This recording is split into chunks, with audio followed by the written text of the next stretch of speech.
Hi everybody, I'm AlarmHD, and in this review we'll be taking a look at IsnoD. I'll be doing this review slightly differently than usual. It's a test, so tell us what you think of the style. I'll be looking at the skin from 3 different perspectives. First the looks, then the playability, and finally the theme. I'll explain this in more detail as we go along. IsnoD is said to be a natural, simple, and minimalist skin for OS standard mode. First off, I'll be taking a look at the visuals of this skin.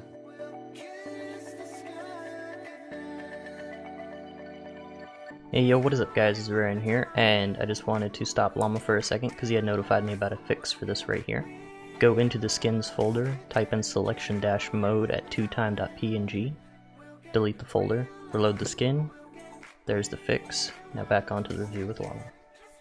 Starting with the menu, the first thing I saw was the gameplay toolbox. Yes, that's the official name. The background for it is a cabin in the winter, not appropriate at the time of this review, but cool nonetheless. The buttons look like Christmas tree ornaments and are visually pleasing. I do have a few problems with this portion of the screen, however. The back button doesn't match with the rest of the gameplay toolbox, and that makes me sad.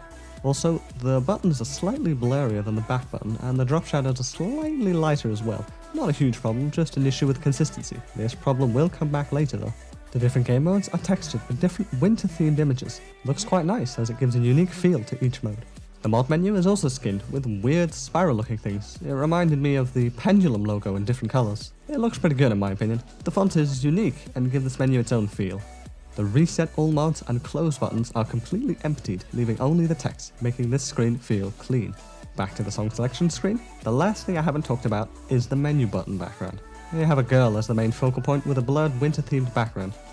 I've never been a fan of having the same girl copy-pasted on all my song names, but if that's your thing, we've got some here. Keep in mind the same image is used for the ranking list on the left in the menus and in-game. That's a lot of girl. The star difficulty icons are little snowflakes. They look nice. The ranking symbols are of bright neon colours and look like neon sign letters. Now onto the ranking screen. Oh, hold up there. Girl is back, in full screen this time. There's a lot to talk about here, but I'll start with the obvious. The girl is nice, but does cover most of the screen. If you don't pride yourself on being a weeb, you might find yourself having trouble sharing screenshots of your latest score with her in the middle of the screen. Behind her is the same image used in the menu button background, but in full size. It looks okay, but it doesn't reach the top of the screen, breaking the immersion. The ranking panel is honestly not very good at all. The font for the numbers is not nice to look at. There are too many different shapes of varying height and width to quickly know what score we have. The worst numbers are 5, 2, and 1, because they are quite a bit taller than the rest of the numbers, making a large number like the score, which goes up to millions, look very irregular. This is not nice to look at. The combo and accuracy labels are in a different texture than everything else on the screen, making them highly contrasting when there is no need for them to be. The full combo logo is not perfectly centered, and random catgirl. The big ranking letters look pretty good if it weren't for the random splash of whatever that is that cut off at the bottom. And finally the replay button. This looks terrible. The texture used is of another blurry tree in the winter. This means brown, white and grey are the main colours. Not too nice. Also, I don't know why there are jagged edges on the sides of the button. They could have been smoothed out, but instead look like bad paper cutouts. I don't understand what the intention of the design was for, and that frustrates me. Okay, moving on to the looks in-game. The skip button, the ready, and the 3-2-1 elements look fantastic. They're crisp, and the backgrounds and font really make them feel special. The hit circles are whitish, again using a background image of winter for the texture. On paper, that sounds terrible, but in use, it actually looks pretty nice. The sliders are nothing special, using a white border. The reverse arrow is slick and blends in nicely with the slider ends. The follow points are super simple and clean. The approach circle varies between 2 shades of sky blue. They complement the white circles quite nicely, making the gameplay feel ice cold. The health bar is very clear and isn't too distracting as it keeps a low profile. The input overlay is really nice. The background image is the same as the one used for the circles. The pause and retry screen have different backgrounds and are pretty stylized. The paper cutouts make a return here, but with different images. Maybe it's because there is no transparency on them here, but they look better than on the ranking screen. I don't know why they have dust particles surrounding them, but it makes these elements look crudely made. The spinner is really simple. The RPM counter isn't vertically centered on the label, which bothers me a bit.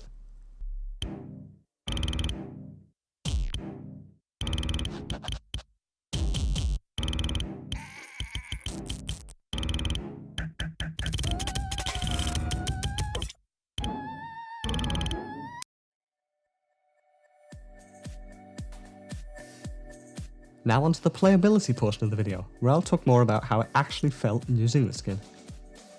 I really enjoy playing with IsnoD. The color palette works really well for gameplay, and the slightly varying approach circles make it easy to read complex patterns in nice subtlety. The follow points are very standard, making it easy to read all the way to AR10 no problem if you're the type of person who relies on them. Unfortunately, the reverse arrow is slightly too hard to see in fast patterns, and I found myself sometimes missing fast repeating sliders because of it. There is no combo section in-game. Seeing how the skin has struggled with font consistency thus far, it might have been the right call. It also frees up the screen, making it less cluttered and cleaner in general. The cursor is of a very similar color to the approach circles, making it sometimes hard to not lose yourself in fast patterns. I suggest trying this skin and playing Tengaku for example if you don't see what I mean. If you play hidden a lot, you might not encounter this problem. As I always say, contrasting the cursor to the circles is crucial for gameplay. Of course, it can sometimes be hard to make a contrasting cursor fit in with the skin's theme. Still on the topic of contrast, the 100s and 50s elements are very small and the colors don't differ enough to quickly distinguish if the circle was one or the other. The hit sounds are modern, high-ish pitched clicks and pops we are used to seeing in a lot of pro skins these days.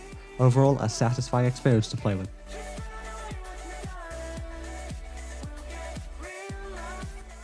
And so we get to the final aspect I will be judging, the theme. As I stated earlier in the beginning of the review, the only theme stated was natural, simple and minimalist. Nowhere is it mentioned there will be winter chills and girls on all the banners, unless you count winter as being the natural element in the skin. Regardless, the general look of the menu is far from minimalist, it's quite stylized actually.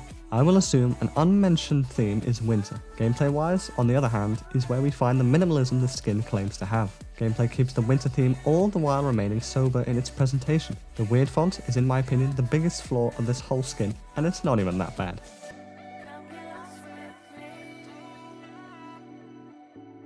And so we get to my scoring portion of the video. For scoring, I'll be using the same 3 categories and mark them individually. First is the visuals. For the menus, I have to give it a 2 out of 5. I thought the song selection screen was pretty good, but the ranking screen really had no redeeming qualities. Everything seems out of place and nothing is nice to look at except maybe the girl, and even that's questionable. I really can't rank it any higher than this. For gameplay visuals, I give it a 4 out of 5. Everything looks nice and fits together. It's a shame not everything was made like the skip button and the countdown elements, as those looked amazing. I did deduct 1 point for the pause and retry screens, which look messy. So, overall for visuals, the skin gets a 3 out of 5. For playability, I give it a straight 4 out of 5. Everything is nice and satisfying to play, but for the optimal playing experience, I would have made the cursor a slightly different color than white and blue, maybe something in the pale oranges if you wanted to keep it chilly. I would have also made the 50s a different color or bigger to increase visibility. Other than that, it's a solid experience. And finally for the theme category, I am going to have to give it a 3 out of 5. I'm torn between what the author describes the skin as and what I'm presented with. The minimalism and simpleness is not really present except for the gameplay, and even that is somewhat textured with detail.